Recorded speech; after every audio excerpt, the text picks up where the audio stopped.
Hey there, welcome to my podcast. My name is Dominique and this is Seasoned with Salt.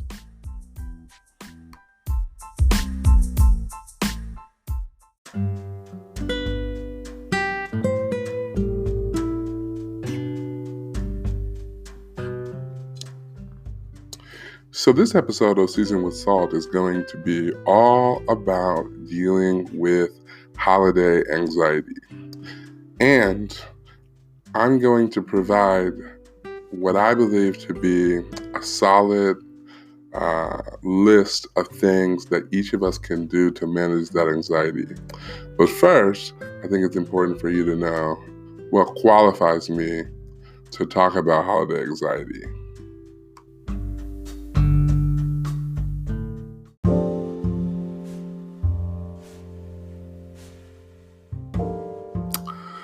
Okay, so let me tell you how this all starts for me.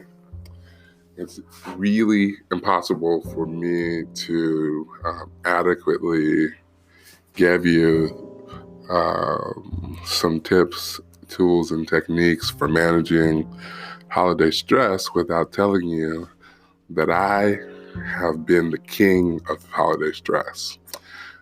I was essentially raised in foster care, although I don't use that terminology as often because I was a part of a very loving family.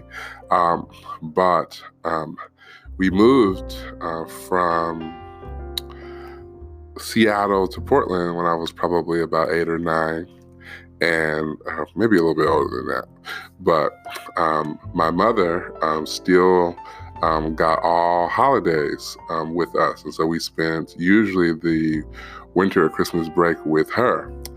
That came along with the responsibility as the oldest child that I would learn how to do things that generally adults learn how to do. So cooking and cleaning and just general management of siblings due to my mother being mentally disabled.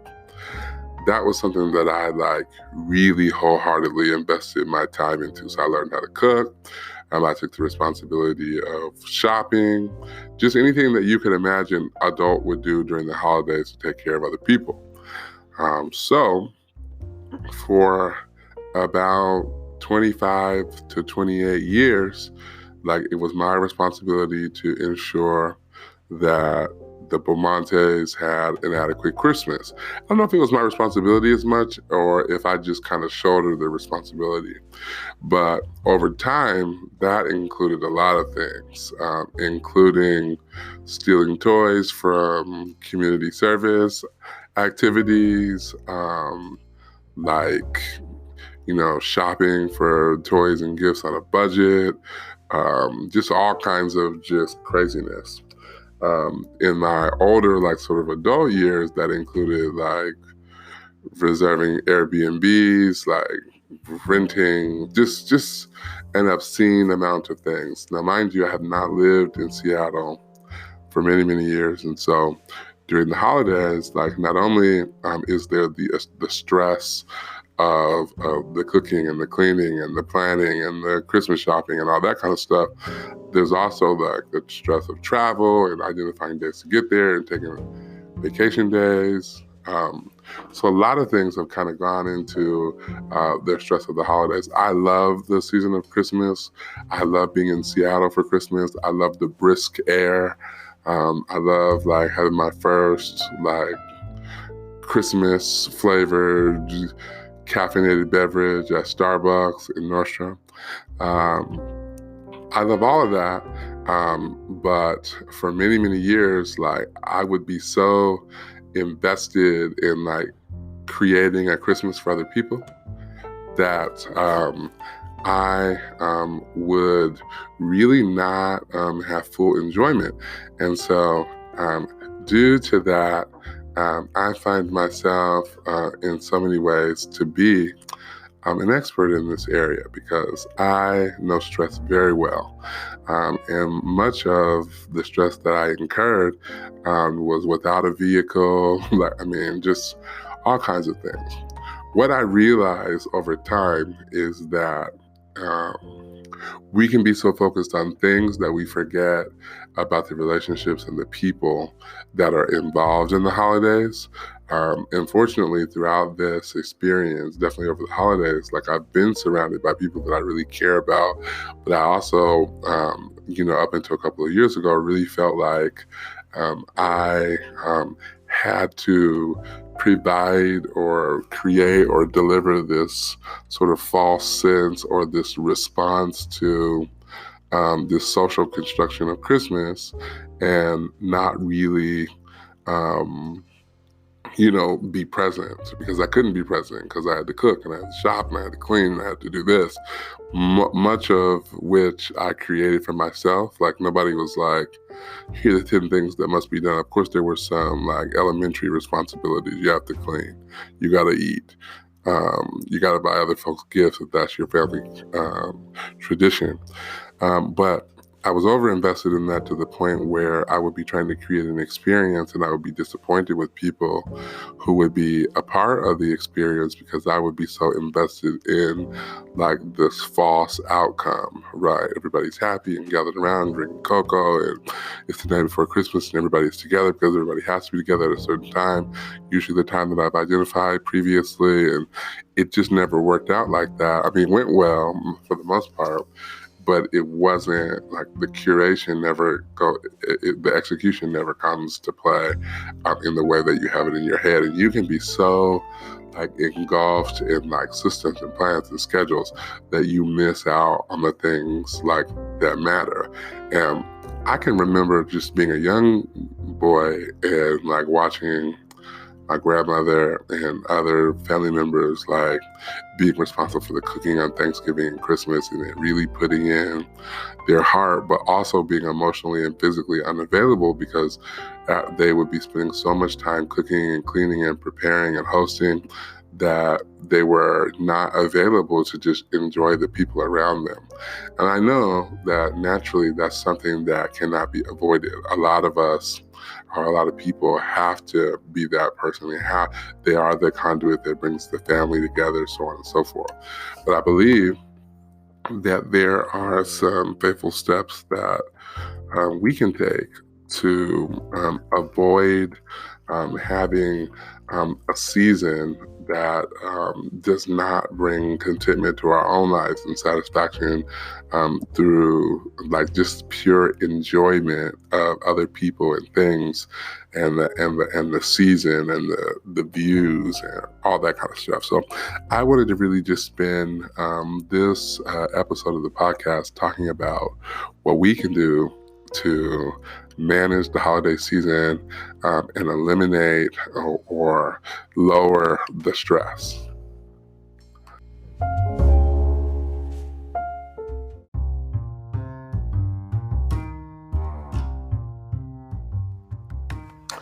So this quarter, I'm taking a leadership class at Fuller Theological Seminary, and one of the faculty members always asks us the question, what are the next faithful steps? And so I have taken that terminology and sort of embraced it in my context. So what I want to do is provide some faith-filled steps to navigate the holiday season. And the reason why they're faith-filled steps is because sometimes when we read self-help books or we read tips and activities that we can participate in, like we immediately are like, okay, not going to do that because I know that I don't have the capacity to like really manage it, or I know that it's something that I can't do. These are faith-filled steps. And what that means is that we are trusting God to help us to accomplish these steps. So that is sort of the idea around the faith-filled steps. So with regard to navigating the holiday season, I just have 5 steps that I think are important. The first is to be thoughtful. I think that sometimes, especially around the holidays, we can be so invested in like the perfect gift, the perfect experience, that we can tend to like be less than thoughtful. I'll give you an example. Yesterday, I got the list of the things that my brothers and nephews want for Christmas. And it was filled with just unthoughtful things, gadgets, video games, car payments, just things that are necessity, but not necessarily thoughtful. Like if you pay my car note, I will be very happy, but I don't know if I would be thinking about oh, I remember that one time when somebody paid my car note. I do not have a car note, by the way. But being thoughtful really requires you to step back and to say, what would be meaningful to the persons that I am giving a gift to? What would be meaningful to the people that I am hosting? What would be meaningful to the staff members at my job? What would be meaningful to the family member that's across the country that I'm not going to be able to see? And I think that time is important.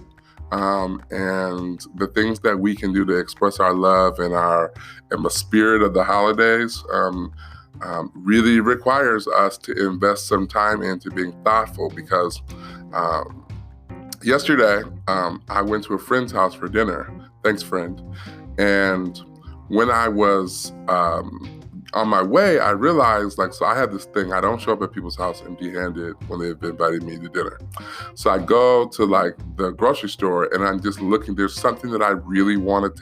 I wanted to take one of those $20 pails of Royal Dance butter cookies, in a little flower plant kind of deal. And they just didn't have it. And so I was running around looking for these cookies and I couldn't find them. Needless to say, I ended up getting some cider, some chocolate. I tried to get something that everybody in the family would enjoy. When I got to the cash register, I had mentioned to the woman who was helping me that I had gotten those things because I'm going to someone's house for dinner. And she was like, oh my gosh, the only thing that you need to bring to somebody's house for dinner is an empty stomach. And I'm like, no, you don't go to people's house empty-handed. But what I thought about is what's worse than going to somebody's house empty-handed? Going to somebody's house with just dumb stuff that would be cluttered to them. So my going backwards was how can I be thoughtful in this endeavor? What would be something that would be valuable? And I stepped back. I got a couple things of apple cider, some chocolate, and a plant. And everything was enjoyed and consumed. And I'm thankful for that because of the intention that I put behind it. So thoughtfulness is really, really important. The second thing is to focus on the people and not the things. And the example that I would give is I'm going to Seattle for Christmas as I do every year. And I know that there is going to be a considerable amount of time that I'm going to spend in traffic. Rather than planning to complain about that, I am going to intentionally think about what I can do in traffic to maximize the experience, right? And so if I'm in the car with people and there's traffic, what are we talking about? Are we catching up? Can I call somebody on Bluetooth and use that time to catch up with people and say happy holidays? Can I consume the time so that it's not wasted? And so a lot of times we can be, I haven't seen my family in a couple of months. And so that means that the time that I'm spending on my cell phone when I am in the presence of my family should be shorter because I have them around me. I can spend a lot of time texting my brothers back and forth, which means that when we are together, when we are together, I should be using the time to bond and to talk about memories and to create memories. So focus on the people and not the things. What can you do in your own context to bring importance to people and how much people mean to you? The third thing I think is important is to pray for peace. Not just hope that it happens, but intentionally ask God to create peace in your environment. And that's upon arrival. that's before situations happen. Because sometimes we're like, oh my gosh, I know Uncle Johnny is going to get in an argument with Aunt Susie, but what we can do rather than anticipating or figuring out how we're going to wiggle our way out of it is to ask God to like create a peaceful atmosphere in our family, in our social setting, in our work environments during the holidays, because the holidays can be really hectic and really crazy. The other thing is that there are opportunities to do that when you're like going to the mall, when you're, like just doing things that that everybody else is doing. Like there's nothing like another peaceful person when you're making that last dash to Target, like the night before Christmas. Like peace in your own life will create peaceful environments for other people. So do that. Also, I think we have this wonderful opportunity to give more than we take. If our entire experience around the holidays is about taking, then we build these false expectations for what the season will be like.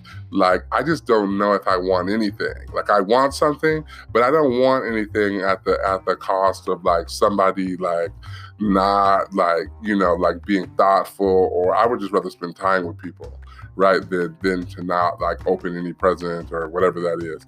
I think like the season is really about giving without the expectation of getting something back. And I think that it is helpful around the season to really reflect on that, because you really don't know what other people are getting you, and it's a surprise. And so you're out buying them something and they're out buying you something, unless you have like some kind of like dollar amount or you've like passed along a list, like your expectations are low. So finding ways to be involved in giving, and giving feels so good. Oh my gosh, you can light up somebody's life by buying their coffee. Like it's a simple gesture, but that they will pay it forward to somebody else. Sometimes it's just opening the door for someone and not making the assumption that they don't need a door open for them or somebody else will do it. You do it, and then say something nice like God bless you or Merry Christmas. I've been surprised lately as to how many people like I have said Merry Christmas to, and they're like, oh, you're the first person that said Merry Christmas. Like, just say Happy Holidays or Merry Christmas or Happy New Year's and be intentional about that.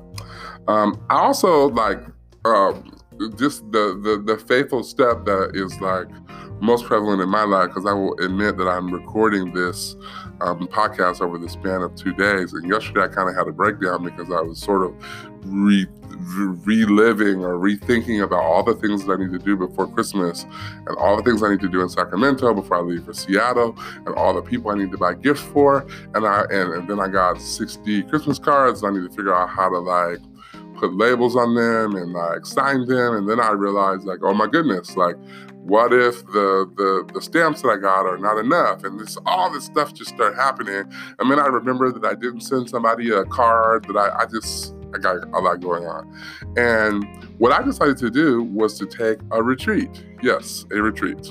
I decided to find as much time as I could over the weekend to just sit down, reflect on what I want my experience to be like in the next 20 days, reflect on how I'm going to spend my holidays, and then make a list of all the things that you need to do before you leave, and prioritize them accordingly in whatever span of time. So if you got 20 minutes, then you got to do 20 minutes of prioritizing. It's better to spend the time making the list than to be like disappointed and frustrated and anxious because you're trying to like make the list as you go. Like, I'm not going to just go to the mall and be like, okay, Lord, like I'm just going to go to every store, and if I see something that somebody might like, I can't do that anymore, because I've been doing that, and then I'll realize I'll put a whole bunch of stuff in my basket and then get it, and then get home and be wrapping and organizing things, and realize that, one nephew got something, I spent this amount of money on one nephew and this amount of money on another nephew. So trying to like just really take a step back, make a list, do whatever it is that helps you to sort of organize your thoughts before you go out into a hectic mall or a hectic freeway or whatever it might be, so that you're prepared for that. And then just really employing those other steps, praying for peace, giving more than you take, being thoughtful, like engaging with people over things. All those things are going to be important because they're really going to set you up for success in the holiday. The thing is that like we get like a couple of days off to really like enjoy our family and friends or peace or whatever you might be planning to do. The objective for all of us should be, how am I going to spend the time that I have off, like recuperating and recovering from this year, this holiday season, so that when I come back on January 2nd, 3rd, 4th, 5th, or whenever you're coming back, like you're not so like overwhelmed and tired and you feel like you need another vacation. Because how often does that happen? You come back from a break or a couple of days off and you're so tired, you're like, wait, now I need a vacation after I just took a vacation. And for most of us, that's not even a reality. There's no vacation time. We've used generally all of it, and we're kind of starting over. So, the goal should be to be rejuvenated and revived, and to do that through friends and family and giving and loving and sharing, and then come back like just ready to live life and experience a new year. So I'm going to go because my mom is calling. And hi, Mom.